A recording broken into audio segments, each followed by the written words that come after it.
ఇంకొక మాట అధ్యక్ష, ఇవాళ బీజేపీ వాళ్ళతో చీకటి స్నేహం ఎవరు చేస్తున్నారు సార్? ఎందుకు భయపడుతున్నారు మోడీ గారి పేరు తీసుకోవడానికి? కూడా ముఖ్యమంత్రి గారు కేసీఆర్ పేరు చెప్పకపోతే బతుకుదెరువు లేదా సార్? మోడీ గారి పేరు చేయడానికి కూడా ఎందుకు భయపడుతున్నాడు ముఖ్యమంత్రి? అంత భయం ఎందుకు సార్?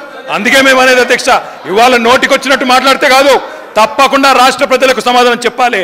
8 ఎంపీలున్నా తెచ్చింది గుండు సున్నా, 6 గ్యారంటీలు ఎత్తేయడానికి గత ప్రభుత్వం మీద బదనాం చేయడం, రాష్ట్రం దివాలా తీసిందని. మహేశ్వర్ రెడ్డి గారు.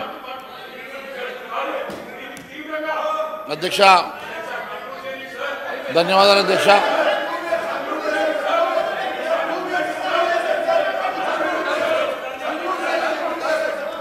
అధ్యక్ష ఈరోజు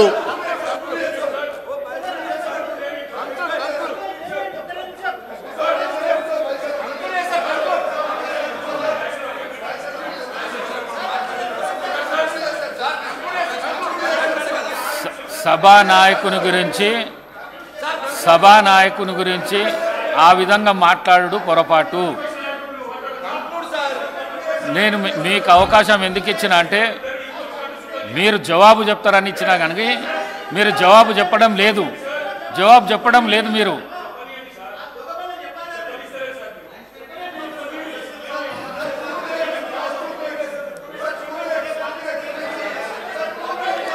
అధ్యక్ష ఈరోజు డిప్యూటీ సీఎం గారు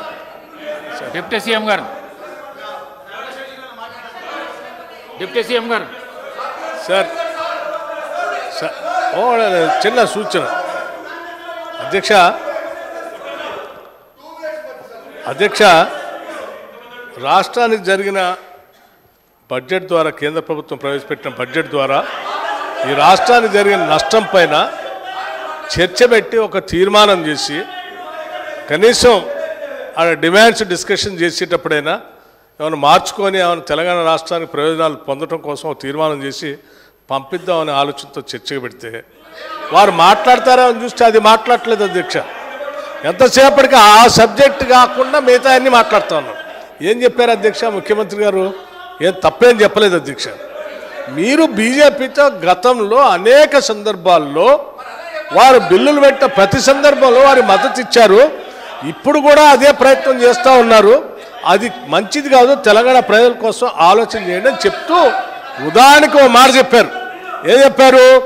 భారతీయ జనతా పార్టీ తరఫున ఈ రాష్ట్రపతిగా భారతీయ జనతా పార్టీ అభ్యర్థిని పెడితే రామ్నాథ్ కోవింద్ గారిని, దానికి మీరు మద్దతు ఇచ్చారు. అదే నేను చెప్తున్నా, అదే కాంగ్రెస్ పార్టీ, తెలంగాణ ఇచ్చిన కాంగ్రెస్ పార్టీ తెలంగాణ బిల్లును పాస్ చేయటానికి సభాపతి